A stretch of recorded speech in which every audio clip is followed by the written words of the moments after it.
Across the globe, what's delicious is questionable. One man's trash is another man's culinary treasure. Why would you eat that? Excuse me. On today's menu, Pruno, aka prison wine.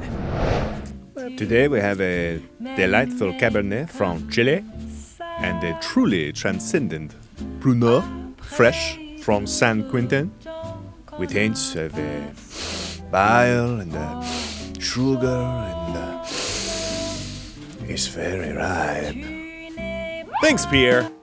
Maybe you're here because you blew up a house, or a bridge, or set this nice lady on fire. Nice ladies don't testify in court. Well, Pruno exists solely to make those long stretches of hard time a little easier for lifers.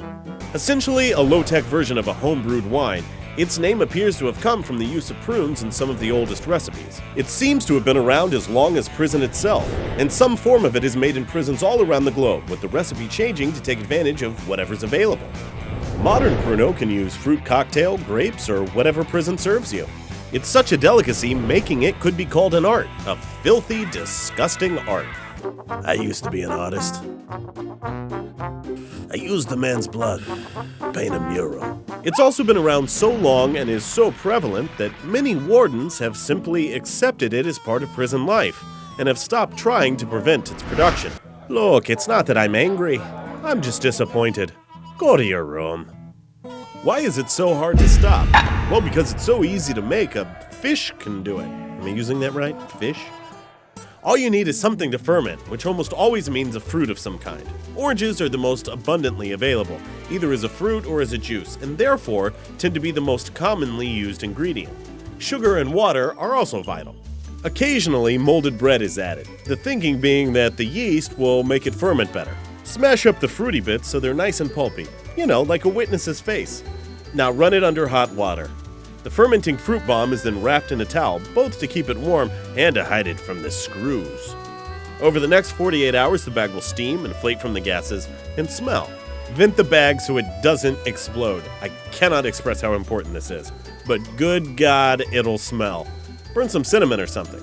Open the bag and add a lot of sugar. This will make the end product slightly more palatable and boost the alcoholic content. Run more hot water over it, then store it, then heat it, etc. Boom! You've got yourself a sack of Pruno. Now strain the finished product through a cheap, filthy prison sock and get ready to trade it for cigarettes and porn to thirsty, overly sober felons.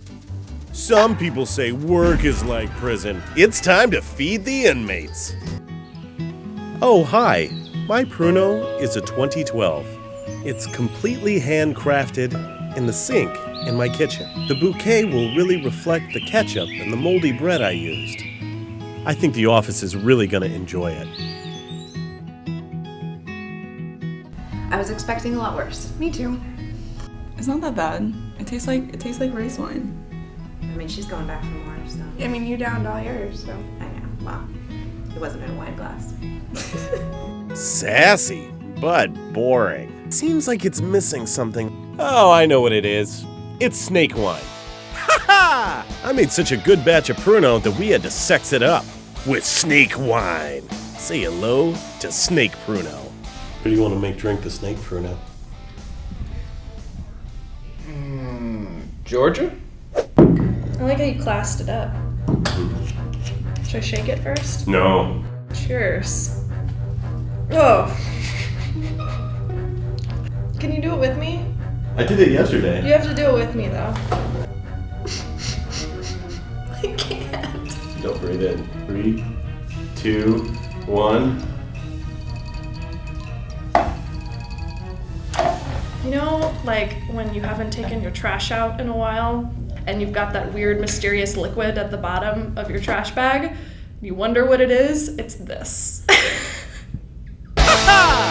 Yes, but why would you drink that? Well, prison sucks. I'll shoot my way out before going back there. If you're on the inside, you'll take any sip of sweet freedom you can get, even if it tastes like a moldy orange's butt. The alcohol level varies depending on the amount of sugar, the type of yeast, and the care put into the fermentation process. The levels can range from as low as 4% to as high as 14%, generally coming out somewhere between beer and wine.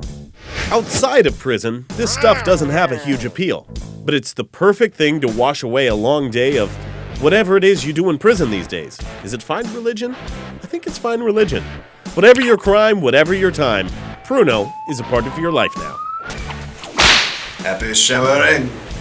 Bottoms up. Click subscribe and come back next week for more Why Would You Eat That? Yes, subscribe.